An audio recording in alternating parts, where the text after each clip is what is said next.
Matt here from The Random Maker, and today we're actually going to be revamping our very first video. Enjoy our revamp of our very first video. Whoop! We're back at this page here on Tinkercad.com. Just like before, depending if you've already started an account or not, either A, you are going to sign up for an account, or you can log in. Now, there's certain, if we go into the login features, there are certain ways to log in without signing up for an account. I use Google a lot because it's just easier, but you do not have to use your Apple ID, or if you're an Autodesk user there, or if you are a student, you may be given a code, because if you are under 18, you do need parental permission, and parents can help you with that. What I'm going to do here is I'm going to blank over because I don't want people to see my information. Now that we're back on our home page, let's actually start building something here, and I'm going to only work in 3D designs. We may do videos on others later, but for now, we're going to focus on 3D designs. So, first thing I like to tell every single person that works is always name your file, okay? The reason is, very simply, you want to keep track of all your files. This is Tinkercad. Very simple. If you like Lego, you're going to be just proficient here, and if you played Minecraft, you're going to be even better at it. So the first thing I like to do at every drawing is let's get it set up first. So I'm going to click on settings in the bottom right hand corner here, and just because even though I'm Canadian, I work in Imperial just due to who taught me in the trades, I'm just going to arbitrarily pick 8 inches by 8 inches, and you don't have to use that. That's just, it seems like a good number for me, and I just like even. Anyway, the big thing I wanted to show you here is you can use presets. You can put the dimensions of your plate in there so that, hey, you know how big things are going to be.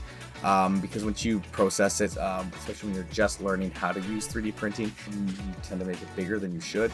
I do find having your work plane, which is this big blue drawing paper, grid paper underneath, being a relative size to your 3D printer will give you some perspective. The other thing I want to show is you can turn off graphs if you want this dimension to be there every single time. Hit make default. I'm going to X out of here, but the big thing is always set your drawing up first. The last setting I'm going to play with or show you how to use is snap grid. Now what snap grid is, when you're moving stuff around, it's only going to move the amount that you've set your snap grid to. So it snaps to that number. In this case, it's going to be at 1/8, so I can move stuff at 1/8 of an inch. Simple as that. Next thing, let's look at how to use the camera. Now, just for simplicity's sake, I'm going to put a block in the middle here so we can kind of see how the camera works. Let's put our first block on the drawing. Now, we're going to ignore these two for the start. Those are cutting blocks. We will go over it very later, but for right now, I'm just going to pull a block, and how you use the blocks or any object in here, I can go grab anything here. I click on it, drag it out, drop it on the drawing. There we go. And to move objects in here so I can get it in the middle, very simple. First thing you want to do is, if you've dragged it on, you'll see the settings, but if not, you click on it, and it's going to show you this box, which we will go over, and you're going to see all these arrows and boxes. If you need to move an object, click anywhere but those boxes, and you can just drag and drop it. And if you look at the measurements on the bottom of the ground, you will see it's actually only letting me move it in 1/8 of an inch increments because of the snap settings. So I'm going to just click away from it. So to unselect an object, just click anywhere on the drawing that doesn't have another object. Pretty simple. Let's look at how we're going to use the camera. First thing is, if you're using a mouse on a computer, because this software can be used on cell phones, on like pretty much anywhere. If you right click on your mouse and hold the screen, you're basically able to just pull and spin the drawing around. Now, if you don't like that or don't like that control, what we have over here is the camera controls on the left-hand side of the screen. And so you can see here, we can put it to whatever dimension angle you actually want. It's really simple to do. Now, let's say you've messed up the camera and you don't know where to go or anything like that. You want to bring it back to an object. All you have to do is click on the object and click this fit view, and it'll put that object on the center. So if I take another block and put it over here, we can see right now the camera's kind of focused on that middle block. But if I click over here and then click select, it puts that object in the middle of my view. Now, if you want to go back to default because you've messed up with the cameras way too much, you just want to hit home view, and it'll throw you back into that top down front view position. And I'm using in the wheel on my mouse to go zoom in and out. But if that is not an option, or you just don't like using the wheel, you can use the plus and minus right here, and it works just as good. I just personally prefer to use the wheel. To delete an object, because I'm going to get rid of this because we don't need it, I'm just going to hit delete on my keyboard. Boom, gone. Now that we have a basic understanding of the camera, we know how to pull blocks. Let's move on to actually how to manipulate blocks and how to stack stuff, and basically how to design and start drawing. Let's actually start playing with drawings. We earlier already saw how I pull the block out. Super simple.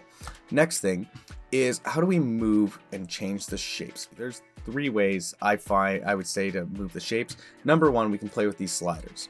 Okay? You can just manipulate the sliders to whatever you want. The next one is, we have black boxes and white boxes.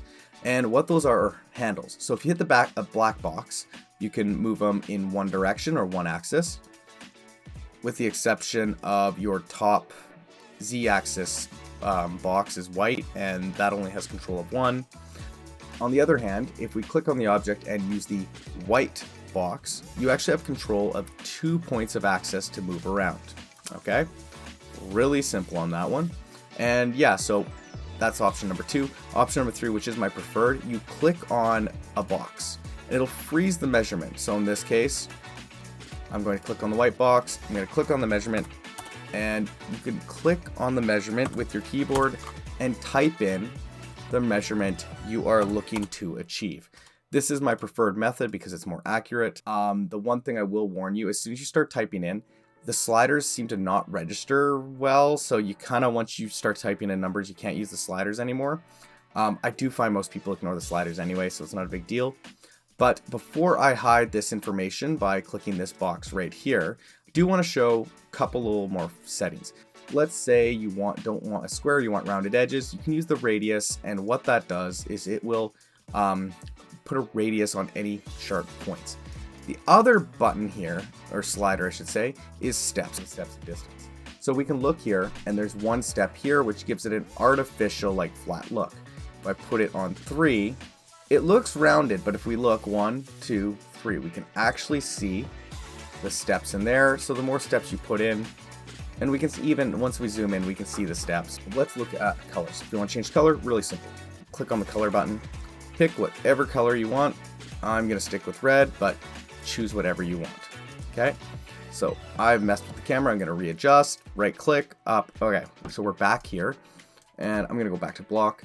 Now, at the start, I talked about these 2 gray blocks being cuts, and if you need to, because we only have 2 cut blocks by default, or 2 shapes that have cutting abilities by default, but every shape here has the ability to cut. All you have to do, click on here, goes that gray color you can see here.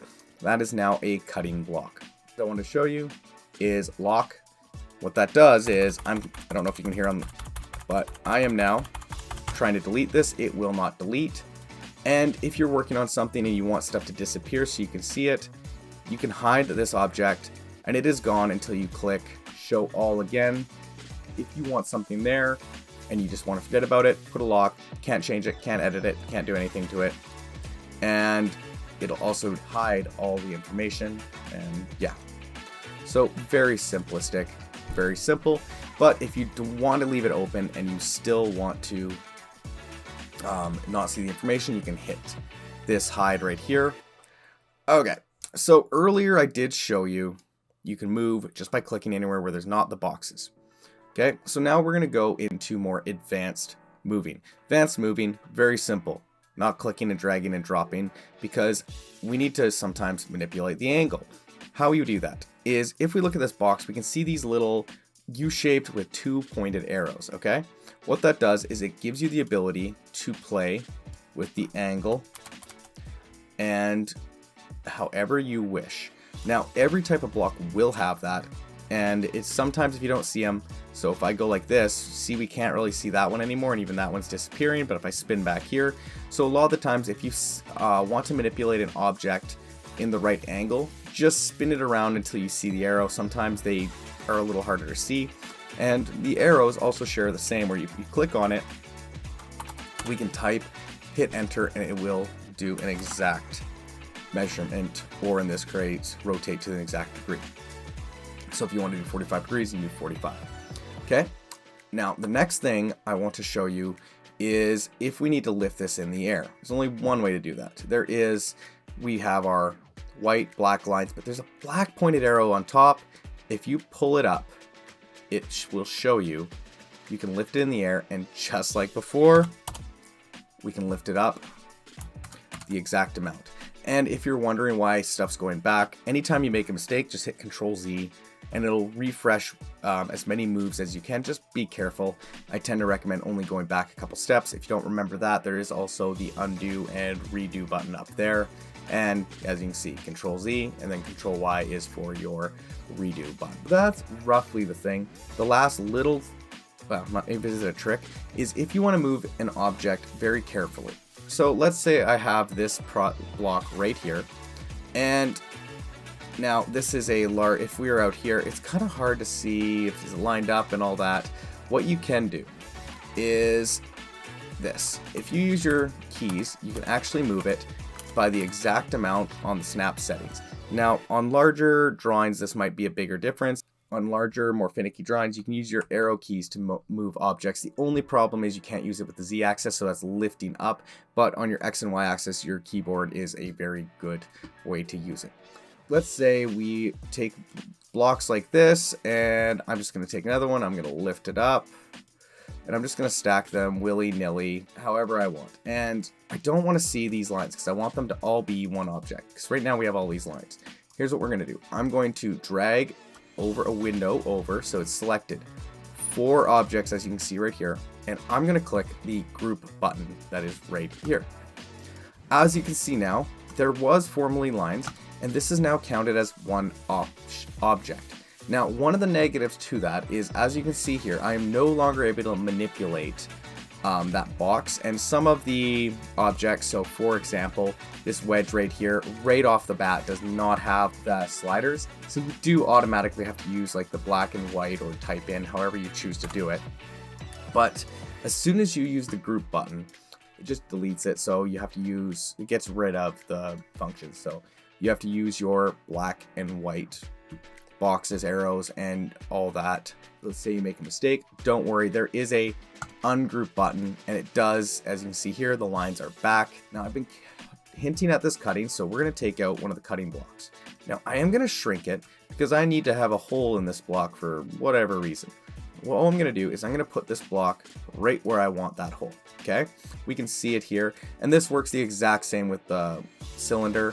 I'm just using the rect box because I've got boxes here. Now, as you can see, there is no cut, but we can see an outline. Okay, the cut function does not show. Now, if we were to 3D print it, it would do this. It just doesn't visually represent itself well in the software until you do this next step. We have to actually group it again. And boom.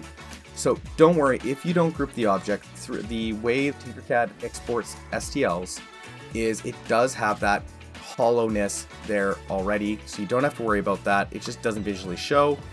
And yeah, that is your basic overview. The nice thing about Tinkercad is right now it's saved.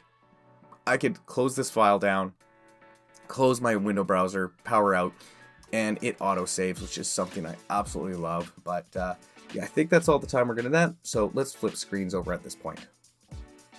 There you have it.